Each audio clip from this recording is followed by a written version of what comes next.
అందరికీ నమస్కారం. ఏంది అప్పుడే మళ్ళీ వచ్చింది అనుకుంటుండ్రా? ఇంకొకసారి చచ్చిపోయాడు. ఇంకొక ఎస్ఐ సార్ చనిపోయాడు. కాబట్టి ఏం మాట్లాడలే, ఏం చెప్పాలి, ఈ ప్రభుత్వంని ఎట్లా ఏం చేస్తే బుద్ధి వస్తుందో అర్థం కాని పరిస్థితులలో ఉన్నా. ఎవరైనా సలహా ఇచ్చేటోళ్ళు ఉంటే మీరు ఇవ్వండి. ఇవి ఆగుతూనే లేవు. నేను మధ్యాహ్నం లైవ్ చూసిన తర్వాత ఈ ఫోటోలో ఉన్న సార్ కొలీగ్ పంపించాడు. సార్ హార్ట్ అటాక్తో చచ్చిపోయినాడు, నిజామాబాద్ ఎస్ఐ. ఈ సార్ మరణంతో రిటైర్మెంట్ వారి యొక్క మరణాలు 33కు పెరిగినాయి. 33 రిటైర్మెంట్ అయిన వారు అంటే నిన్నటికెళ్ళి ఇవాటికి ముగ్గురు మరణాలు పెరిగినాయి. కరోనా కాలంలో ఏ విధంగా కరోనాతో మరణాలు పెరుగుతూ ఉన్నాయో ఆ విధంగా ఈరోజు ప్రభుత్వానికి 40 ఏళ్ళు సర్వీస్ చేసినందుకు ఇస్తున్నటువంటి బహుమతి. ఏకకాలంలో మాకు ఉపయోగపడతాయని చెప్పుకున్న పైసలు గుండెలు ఒక్కొక్కరు ఇట్లా కొట్టుకుంటున్నాయి. ఒక్కొక్కళ్ళ గుండెలు కొట్టుకుంటున్న పరిస్థితి ఈరోజు ఈసారి 40 ఏళ్ళ పాటు లా అండ్ ఆర్డర్ కోసం, ప్రజాప్రతినిధుల రక్షణ కోసం ఈరోజు రాత్రి పగలు 24/7 పోలీసు డ్యూటీ 24/7 ఉంటాయి. ఎప్పుడు ఫోన్ వస్తే అప్పుడు పోవాలి. కొన్నిసార్లు ఇంటికి పోకుంటేనే కంటిన్యూ డ్యూటీ చేసుకుంటూ ఉండాలి. ఏ చెత్త పడితే ఆ చెత్త తినాలి. ఈరోజు బీపీలు, షుగర్లు అన్ని రోగాలు తెచ్చుకోవాలి.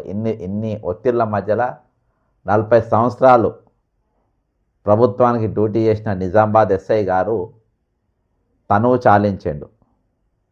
ఈరోజు మధ్యాహ్నం నేను చేసిన వీడియో చూసిన తర్వాత 32వ మరణం మీద 32వ మరణం అంటే ఇది ప్రభుత్వ హత్యలే ఇవన్నీ. రేవంత్ రెడ్డి, అందుకని 4 ఫోటోలు పెట్టిన. రేవంత్ రెడ్డి, బట్టి విక్రమార్క, ప్రభుత్వ ముఖ్య కార్యదర్శి రామకృష్ణారావు, ఫైనాన్స్ సెక్రటరీ సందీప్ కుమార్ సుల్తానియా, ఈ 4 చేస్తున్నటువంటి హత్యలు ఇవి. మొన్న ఒక జిల్లా కలెక్టరు సందీప్ కుమార్ సుల్తానియా గారి దగ్గర పోయి చెప్పిందంట, ఏంటంటే ఇట్లా ఒక కేసులో వాళ్ళకి పైసలు ఇవ్వాల్సి వస్తుంది, కోర్టు జడ్జిమెంట్ ఇచ్చింది, వాళ్ళ భూములు తీసుకున్నాం కదా, భూమి పైసలు వాళ్ళకి ఇవ్వాలంటే ఏంది వానికి ఇచ్చే సత్యదావని, నువ్వు హైకోర్టుకు పో, లేదా హైకోర్టులోనే వచ్చింది సార్, సుప్రీంకోర్టు పోయి అప్పీల్ చేయపో, ఏంది వాళ్ళ పైసలు ఇచ్చేది. ఒక జిల్లా కలెక్టర్తోని సందీప్ కుమార్ సుల్తానీ అన్నటువంటి మాటలు ఇవి. అంటే రిటైర్మెంట్ ఎంప్లాయీస్ కూడా ఈరోజు కోర్టులలో జడ్జిమెంట్లు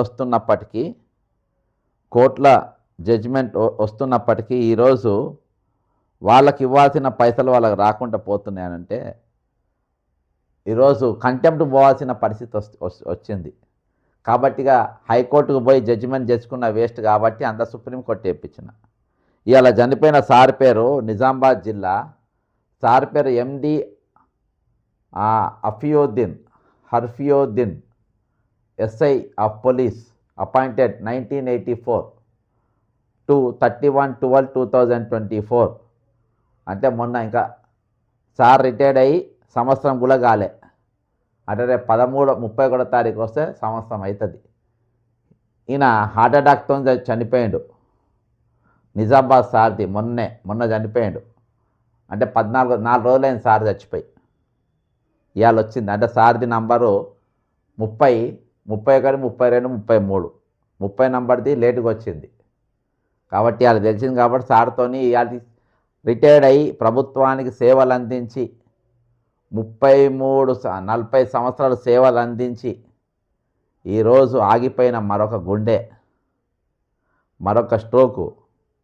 ఇన్ని రోజులు ఒక చిట్ ఫండ్ దగ్గర రూపాయి దాచిపెట్టుకొని కష్టకాలంలో వచ్చినప్పుడు ఎత్తుకున్నామంటే ఒక చిట్ ఫండ్ పారిపోయినట్టుగా ఈరోజు తెలంగాణ ప్రభుత్వం, ఒక 420 ప్రభుత్వం, 420 గవర్నమెంట్ అంటారు. వెళ్ళిపోయిన చిట్ ఫండ్ పైసలు ఎత్తుకపోయేటోని ఏమంటారు? 420 అంటారు. ఒక 420 గారు ఈరోజు వీళ్ళ బెనిఫిట్స్, వీళ్ళు దాచుకున్న పైసలు ఈరోజు ఇవన్నీ కూడా చట్టపరంగా రాజ్యాంగపరంగా చెల్లించాల్సిన డబ్బులు ఈరోజు ప్రభుత్వం ఎత్తుకపోయి ఇవాళ ఫుట్బాల్ ఆడడానికి, సీఎం ఇల్లు రిపేర్లు చేసుకోనికి, మిస్ వరల్డ్ కోసము, ముఖ్యమంత్రి పర్యటన కోసము, ఈ ఏతుల పాసుగాడి ఏతులు చెప్పుకోనికి ఈరోజు ఈ పైసలు మొత్తం ఖర్చు పెట్టి వీళ్ళని ఈరోజు దివాళా తీసే పరిస్థితి. ఫ్యూచర్ సిటీ అంట, ఫ్యూచర్ సిటీలకు వీళ్ళ పైసలే, మూసీ ప్రక్షాళనకు వీళ్ళ పైసలే.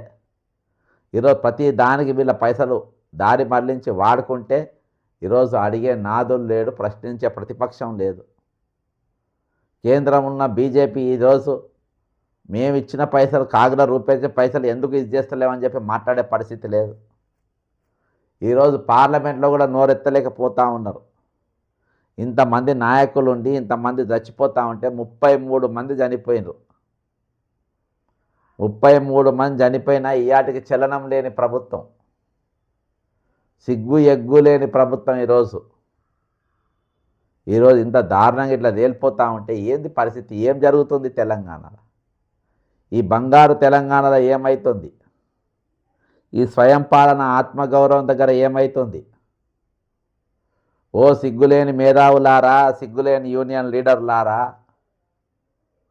సిగ్గులేని నాయకులారా, సిగ్గులేని మంత్రులారా, చీము నెత్తురు లేని ప్రతిపక్ష నాయకులారా, ఈరోజు మెయిన్ స్ట్రీమ్ ఏరియా మన మీడియా దొంగల్లారా,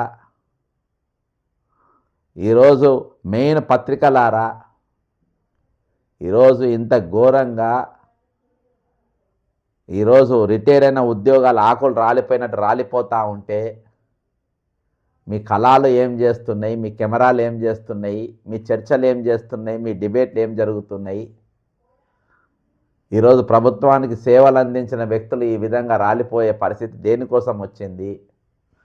ఈరోజు వాళ్ళ ఫోటోలు పెట్టుకొని మనం చర్చలు జరపాలన్నా? ఈరోజు వాళ్ళ ఫోటోలు పెట్టి మనం మాట్లాడాలన్నా? ఈరోజు వాళ్ళ ఫోటోలు పెట్టి మాట్లాడుకునే పరిస్థితా? ఏంది దారుణం చెప్పండి? స్క్రీన్ మీద 2 ఫోటోలు వస్తాయి కాబట్టి 2 పెట్టుకున్నా, లేకుంటే మొత్తం నిండిపోతా స్క్రీన్ మొత్తం నిండిపోయే పరిస్థితి. ఏం జరుగుతుంది? ఏమవుతుంది?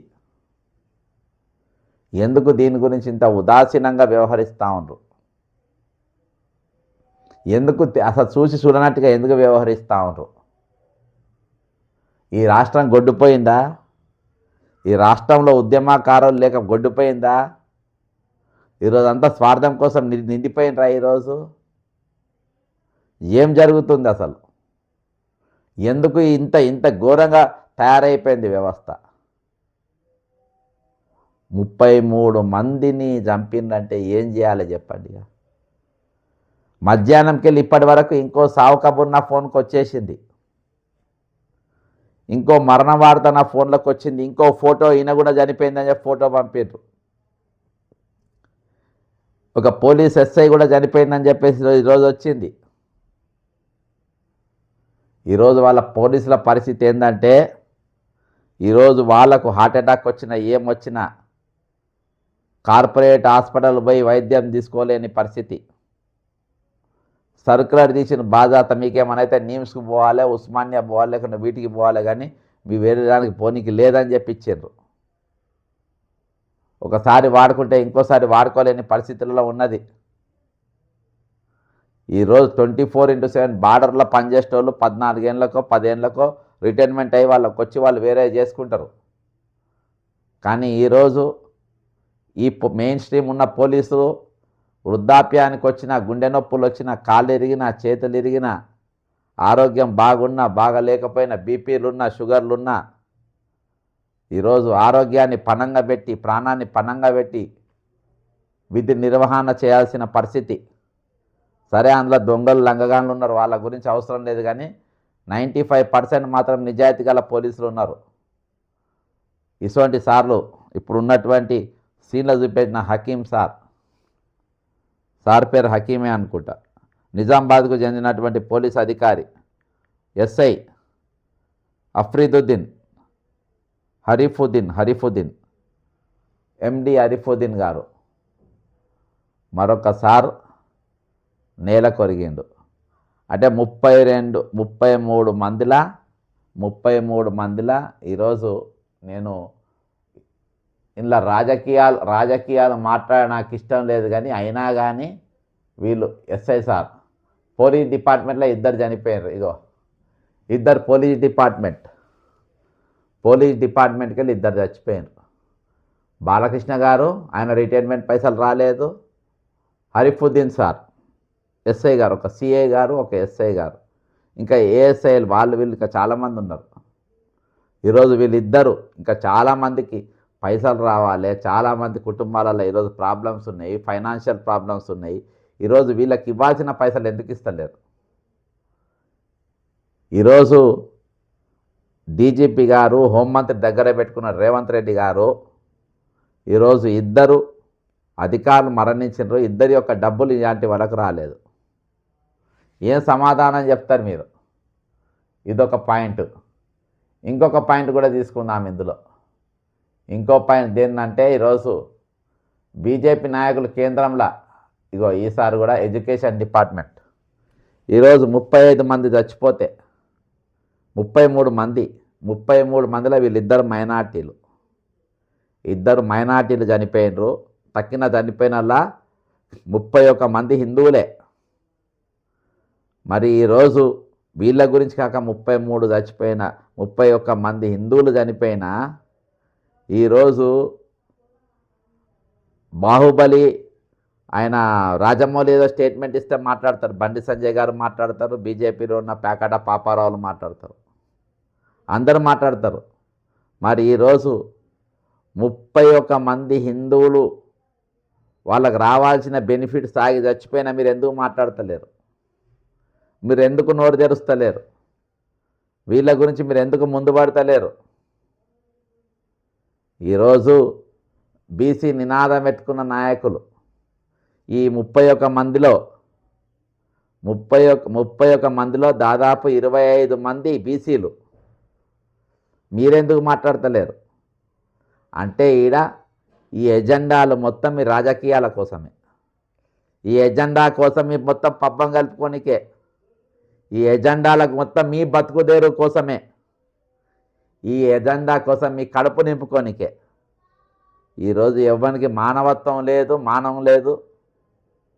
మీకు ఎవరికి కూడా సిగ్గు శరము చీము నెత్తురు అనేది లేనే లేదు. ఈరోజు ఇంత దరిద్రంగా ఈరోజు తయారైపోయినాయి. పోలీసు వాళ్ళకు కూడా ఒక అసోసియేషన్ ఉంటుంది.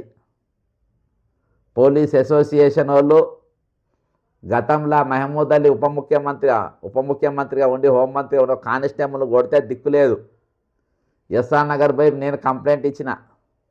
మరి ఈరోజు ఒక సిఐ ఒక ఎస్ఐ వాళ్ళ రిటైర్మెంట్ అందాల్సిన పైసలు వాళ్ళకి అందక 2 కూడా చనిపోవడం జరిగింది. దీని మీద పోలీస్ సంఘం ఏం మాట్లాడుతుంది? పోలీస్ అసోసియేషన్ ఏం మాట్లాడుతుంది? దీని మీద ఉన్న ఉన్నత అధికారులు ఏం మాట్లాడతారు? ఈరోజు చాలా డిజానెస్ట్ ఫెలోస్ ఈరోజు ప్రభుత్వంలో పనిచేస్తూ ఉంటారు.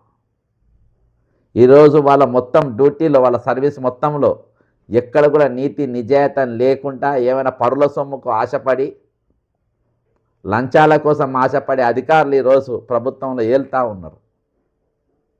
ఇలా ముఖ్యమంత్రికి వెళ్ళి మొదలుపెట్టి ఉప ముఖ్యమంత్రికి వెళ్ళి మొదలుపెట్టి చీఫ్ సెక్రటరీ ఫైనాన్స్ సెక్రటరీ ఈ 4 కూడా మోస్ట్ కరప్టెడ్ ఫెలోస్ ఉన్నారు. వీళ్ళు 4 ఈ 4 కలిసి ఈరోజు ఈ 33 మంది మరణాల కారకులు అయిపోయారు. ఈ 33 మందిని చంపేసింది. ఈరోజు మానవ హక్కులు ఏమైపోయినాయి? ఈరోజు ఆర్టికల్ 21 ఏమైపోయింది? హ్యూమన్ రైట్స్ ఏమైపోతున్నాయి? ఇన్ని సంఘాలు ఉన్నాయి, వీళ్ళు ఎన్నిట్లలో చందాలు కట్టిండ్రు, వాళ్ళంతా ఏమైపోయినరు, ఆ సంఘాలన్నీ ఎక్కడికి పోయినాయి? మధ్యాహ్నంకి వెళ్ళి ఇప్పటి వరకు విజృంభిస్తున్న రిటైర్డ్ ఉద్యోగుల మరణాలు అనే టైటిల్ పెట్టిన మధ్యాహ్నం ప్రోగ్రాం పెట్టినట్టుగా ఇలా విజృంభిస్తూనే ఉన్నది, పెరుగుతూనే ఉన్నాయి మరణాలు. రిటైర్మెంట్ మరణాలు ఆగుతలేవు. ఇది అప్పుడు ఎప్పుడో జరిగింది కాదు, మధ్యాహ్నంకి వెళ్ళి ఇప్పటి వరకు వచ్చిందో చెప్తున్నా. ఖచ్చితంగా దీని మీద నిలదీయాల్సిన అవసరం ఉంది. ఒక పెద్ద మహాసంగ్రామమే జరగాల్సిన అవసరం ఉంది, మహా పోరాటమే జరగాల్సిన అవసరం ఉంది.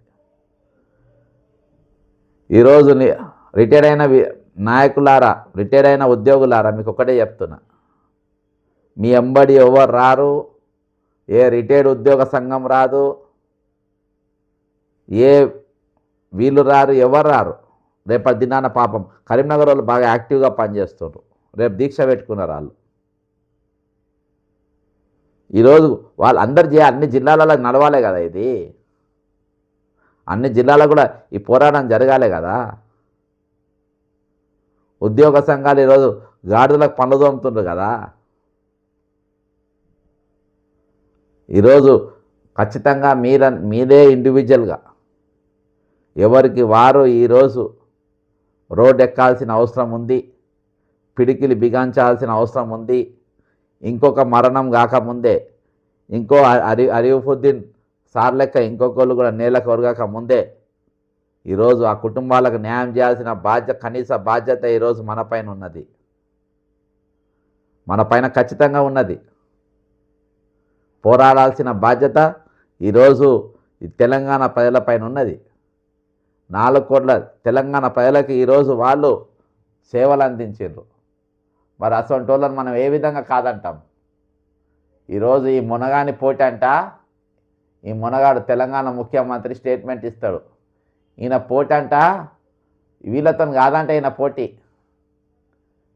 పోటీ రేవంత్ రెడ్డి గారి పోటీ ఎవరితోనంట? ఒకసారి నిందాం, ఈయన పోటీ ఎవరితోనో. మా పోటీ పక్క రాష్ట్రం ఆంధ్రప్రదేశ్, కర్ణాటక, తమిళనాడు, ఇంకో రాష్ట్రం కాదు. మా పోటీ అభివృద్ధి చెందిన దేశాలే, China, Japan, German, Singapore, South కొరియాతో పోటీ పడదలుచుకున్నాము. వాళ్ళనే ఆదర్శంగా తీసుకుంటున్నాం, వాళ్ళతో పోటీ పడదలుచుకున్నాం. దేశాల నుంచి కూడా పెట్టుబడులను ఆకర్షించదలుచుకున్నాం. ఓ అబ్బా, హ్యాపీ ఆప్. ఈ మునగాని పోటీ అంట పక్క రాష్ట్రాలతో కాదంట, ఈ మునగాని పోటీ అంట పక్క దేశపోలతోనంట. ఈ దరిద్రునికి ఒక ముచ్చట అర్థమవుతలేదు, ఈ అష్టదరిద్రునికి. ఓ రేవంత్ రెడ్డి నీచుడా, దుర్మార్గుడా, దుష్టుడా. ఈరోజు రిటైర్మెంట్ పోక వాళ్ళ ప్రాణాలను నువ్వు కడుపులో పెట్టుకునేటోడానికి ఒక మాట చెప్తున్నా నేను. ఈరోజు జార్ఖండ్ రిటైర్మెంట్ కాగానే వాళ్ళ పైసలు వాళ్ళకి ఇచ్చింది, వాళ్ళ కొత్త పిఆర్సీ ఇచ్చింది, కొత్త డిఏలు ఇచ్చేసినాయి వాళ్ళకు. ఓ దుర్మార్గుడా, ఈరోజు ఛత్తీస్గఢ్ కూడా వాళ్ళ పైసలు వాళ్ళకి ఇచ్చేసిన కొత్త పిఆర్సీ కూడా ఇచ్చింది. ఓ దుర్మార్గుడా, ఈరోజు చెన్నై కూడా, తమిళనాడు కూడా 55% పిఆర్సీ ఇచ్చిండ్రు, ప్లస్ రిటైర్ అయిన పైసలు నెల రోజులలో వాళ్ళు కూడా క్లియర్ చేసిండ్రు. ఓ దరిద్రుడా, ఈరోజు నీ పోటీ చైనాతోని, జపాన్తోని, సింగపూర్తోని కాదు దరిద్రుడా, మన పక్క రాష్ట్రంలో ఉన్న ఈరోజు కేరళ రాష్ట్రం కూడా రిటైర్మెంట్ పైసలు ఇచ్చిండ్రు, వాళ్ళు పిఆర్సీ కూడా ఇచ్చేసిండ్రు. ఓ దరిద్రుడా, దుర్మార్గుడా, కర్ణాటక పోయి చూసుకో, అక్కడ పిఆర్సీ ఇచ్చేసిండ్రు, వాళ్ళ జీతాలు కూడా ఇచ్చిండ్రు, ప్లస్ రిటైర్మెంట్ అయిన పైసలు కూడా వెంటనే ఇచ్చేసిండ్రు, డిఏలు మొత్తం క్లియర్ చేసేసిండ్రు. ఈరోజు ఇవన్నీ కూడా రాజా, నీ పోటీ ఎవరితోని? మళ్ళోసారి వినండి, వీళ్ళ పోటీ, దరిద్రుని పోటీ ఎవరితోని? ఏదో కోల్పోతామని దేశాల్లో ఉండే బడా పారిశ్రామికవేత్తలను, పెద్ద పెద్ద పరిశ్రమలను కూడా తెలంగాణకి తీసుకురాబోతున్నాం. నీ పోటీ ఎవరితో గది చెప్పమంటే ఏవో చెప్తావు? మా పోటీ పక్క రాష్ట్రం ఆంధ్రప్రదేశ్, కర్ణాటక, తమిళనాడు, ఇంకో రాష్ట్రం కాదు. మరి ఎవరితోని? మా పోటీ అభివృద్ధి చెందిన దేశాలే, China, Japan, German, Singapore, South కొరియాతో పోటీ పడదలుచుకున్నాము. ఓ అబ్బా, ఆపు. ఈయనదంట చైనాతోనంట, జపాన్తోనంట, ఏవతోనంట. ఆడ ఏడ కూడా ఆకలి సాగు లేవు, రిటైర్మెంట్ మరణాలు లేవు ఆ దేశంలో. పక్క రాష్ట్రాల్లో కూడా ఎక్కడ కూడా లేవు. ఈ భారతదేశంలో ఏ రాష్ట్రంలో కూడా ఈరోజు రిటైర్మెంట్ పైసలు అందక చనిపోయేవారు లేనేలేరు ఈరోజు. ఆ దరిద్రం అంతా ఈరోజు ఇక్కడనే ఉంది. 33 మందిని ఈరోజు పొట్టన పెట్టుకున్నావు నువ్వు. 33 మందిని ఈరోజు రిటైర్ అయిన ఉద్యోగుల ప్రాణాలను తీసుకున్నావు. ఈరోజు రిటైర్ కాబోయేటోళ్ళు ఎంతమంది ఎంత భయపడుతుందో తెలుసా మీకు? ఈరోజు ఎంతమంది ఏ విధంగా భయాందోళనకు గురవుతుందో తెలుసా మీకు? ఈరోజు వాళ్ళకు పిలిచి నువ్వు రెచ్చగొడతావు, ఉద్యోగ సంఘాలను పిలిచి పోయి వాళ్ళకి చెప్పు, రిటైర్డ్ ఉద్యోగాలకు చెప్పు, పక్క చేసిన ప్రభుత్వానికి వ్యతిరేకంగా మాట్లాడుతుండు, ఆయన చేయబట్టి మీ పైసలు ఇస్తలేరు అని చెప్పమని చెప్తుండు. ఈ మునగాలంట ఈరోజు పైసలు తెచ్చిండంట. పైసలు తెచ్చి రిటైర్మెంట్ వల్ల పైసలు ఈరోజు ఉద్యోగుల పిఆర్సీలు 6 డిఏలు ఇయ్యనికి మొత్తం పైసలు కట్టగట్టి లెక్క పెడుతుండంట. మిషన్లలో ఈయన Bhatti Vikramarka finance minister, chief secretary Ramakrishna Rao retired అయిపోయి ఇంకా 6 నెలల్లో కొనసాగుతున్నటువంటి ఇంకో దరిద్రుడు, ఇంకో అష్టదరిద్రుడు ఫైనాన్స్ సెక్రటరీ, 4 దరిద్రులు కూర్చొని మిషన్లలో పైసలు పెట్టి లెక్క పెట్టి ఎవరి జీతాలు వాళ్లకు, ఎవరి రిటైర్మెంట్ అయిన పైసలు వాళ్లకు, ఎవరి పిఆర్సీలు వాళ్లకు, ఎవరి డిఏలు వాళ్ళకు మొత్తం కట్టలు కట్టి కవర్లలో పెట్టి పెడుతుందంట. ఇవి ఇచ్చేద్దామని అనుకుంటున్నాము, కానీ జడ్సన్ తెల్లారు లేస్తే మమ్మల్ని వాళ్ళ తరపున వాళ్ళు చచ్చిపోతుందని చెప్పి, వాళ్ళు అనారోగ్య పాలవుతుందని చెప్పి, వాళ్ళు దవాఖానలు ఉన్నారని చెప్పి పొద్దుమా మమ్మల్ని తిడుతుంది కాబట్టి పైసలు రెడీగా ఉన్నాయి మేము ఇస్తలేము అని చెప్తున్నట్టుగా ఈరోజు డైలాగులు కొడుతున్నారు. ప్రభుత్వం ఉన్న పెద్దల తరపున ఈరోజు ఉద్యోగ సంఘాల మధ్యలో ఉన్న గొట్టంగాన్లు. ఈరోజు మీరు ఇంతమంది ఇవాళకి ఇంకొక ఎస్ఐ కూడా చనిపోయిందంటే, హరిఫుద్దీన్ ఎస్ఐ, నిజామాబాద్ ఎస్ఐ గారు ఇంకొకసారి రాలిపోయిన 33 మంది మరణాలు. నిన్నటికెళ్ళి ఇవాళకి 3 మరణాలు వచ్చినాయి ఫోటోలు నా ఫోన్లకు. కొత్తగా వచ్చిన ఫోన్లు 3. ఈరోజు ఇంకా సిగ్గు ఎగ్గు లేకుండా ఈరోజు అన్నిటికంటే ప్రాముఖ్యంగా ముఖ్యమైన కార్యక్రమం చేపట్టాల్సిన బాధ్యత ఏంటంటే ప్రభుత్వానికి వెంటనే రిటైర్మెంట్ అయిన పైసలు ఇవ్వాలి, కొత్త పిఆర్సీతో ఇవ్వాలి, కొత్త డిఏలతో ఇవ్వాలి. వాళ్ళ డబ్బులు వాళ్ళకి ఇచ్చేసి ఈరోజు ప్రభుత్వం వేరే కార్యక్రమాలు పెట్టుకోవాలి. ఇది రాజ్యాంగం చెప్పినటువంటి నగ్న సత్యం. ఇది ఏ రాజ్యాంగం మీద ప్రమాణం చేసి మీరు నిలబడతారో, ఏ రాజ్యాంగం మీద ప్రమాణం చేసి మీరు ఈరోజు కుర్చీలలో కూర్చున్నారో, ఏ రాజ్యాంగం మీకు ఇచ్చినటువంటి సదుపాయాలను మీరు వినియోగించుకుంటున్నారో, అవి కాకుండా అత్యాశపడి ఈరోజు లంచాల రూపకంగా మీరు లక్షల కోట్ల రూపాయలు ఏ విధంగా దిగమింగుతూ ఉన్నారో, ఈరోజు అదే రాజ్యాంగబద్ధంగా మీరు వీళ్ళను 40 ఏళ్ళు వాడుకొని వాళ్ళ పైసలు వాళ్ళకి ఇవ్వాలని చెప్పేసి రాజ్యాంగం ఖచ్చితంగా కమిటెడ్ ఎక్స్పెండిచర్ కింద చూపించింది. కమిటెడ్ ఎక్స్పెండిచర్ అనేది ఈరోజు ఇవ్వాల్సిన బాధ్యత ప్రభుత్వం పైన ఉన్నది.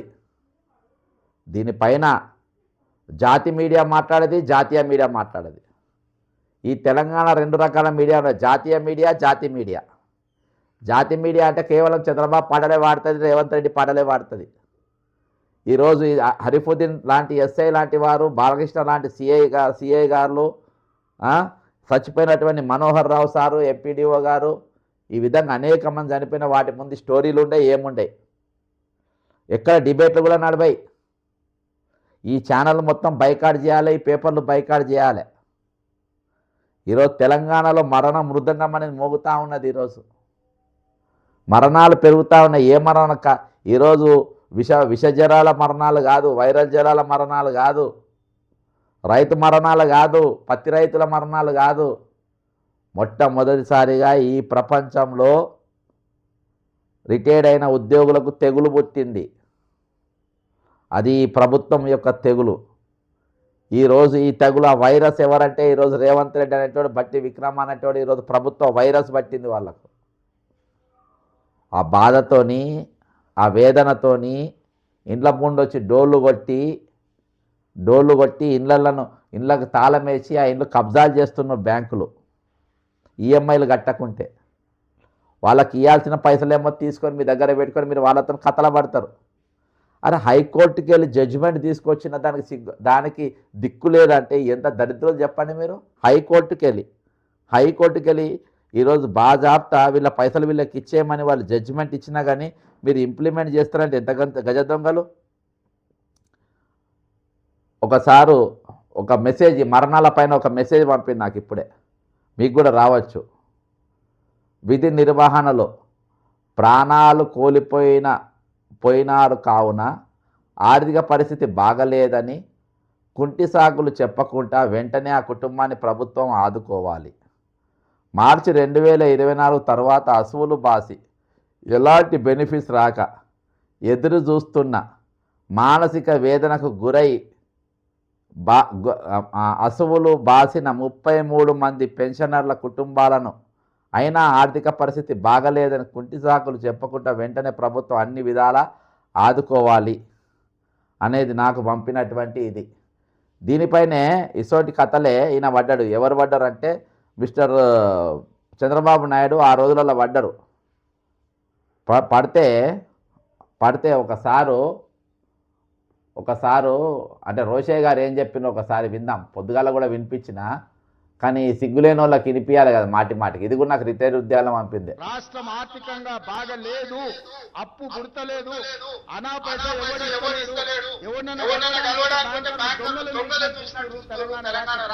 అవును, నువ్వు దొంగ కాబట్టి దొంగ చూసినట్టు చూస్తావు. ఎత్తుకపోతావు నువ్వు, అసంటో నువ్వే. ఎన్నికలు అయిపోయిన తర్వాత నేను ఆర్థికంగా దివాలా తీశాను. నా దగ్గర ఒక రూపాయి కూడా లేదు. ప్రభుత్వాన్ని నడపడం నాకు చేత కాదు. ఉద్యోగుల జీతభత్యాలు కూడా వచ్చే నెలలో ఎలా ఇవ్వాలో నాకు తెలియకుండా ఉంది. కనుక ప్రజలే భరించాలి, ప్రజలే నడిపించాలి, ప్రజలే డబ్బు నాకు ఇవ్వాలి, ప్రజల సలహాలు ఇవ్వాలని ప్రజలు.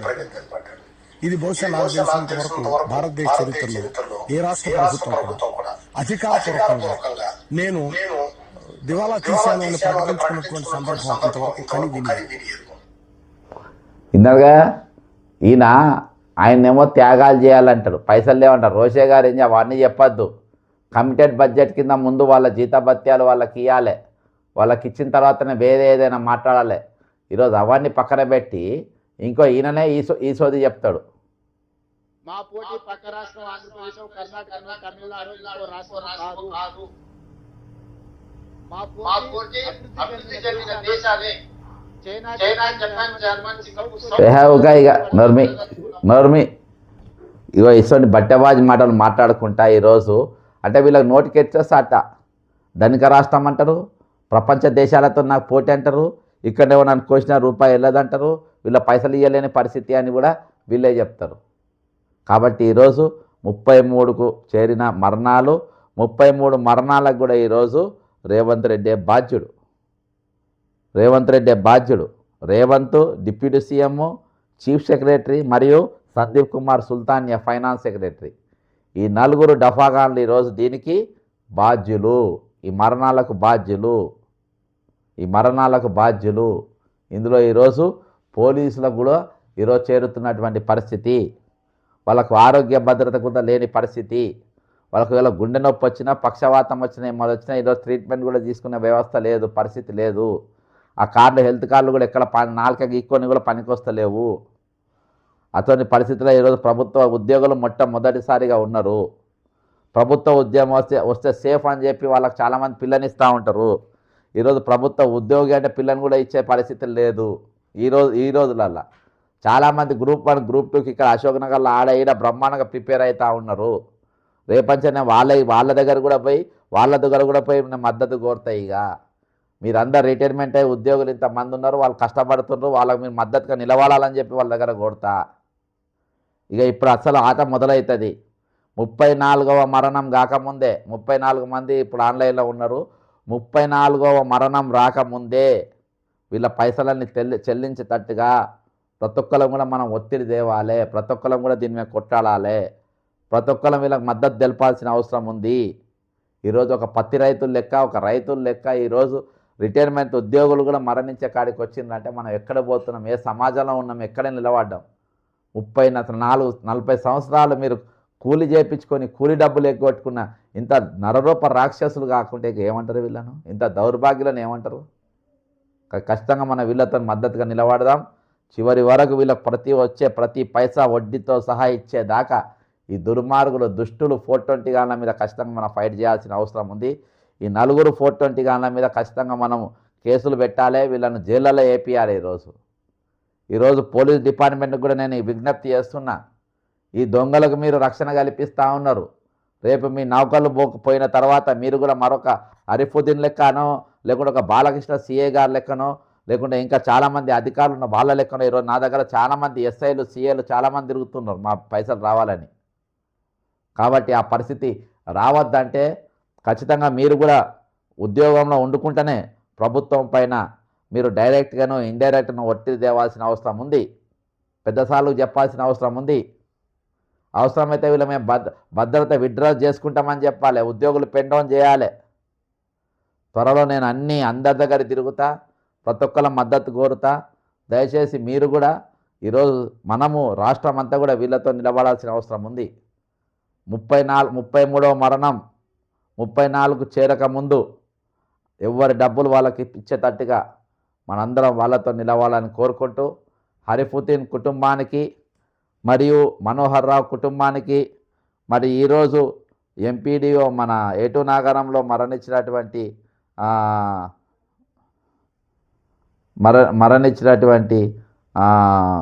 రాజేంద్ర ప్రసాద్ ఎంపీడీఓ వెంకటాపురం గారికి, వారి కుటుంబాలకు భగవంతుడు మరి వాళ్ళకు ఆదరణ కలిగించాలని కోరుకుంటూ సెలవు తీసుకుంటున్నా. జై తెలంగాణ, అమరవీరులకు జోహార్లు.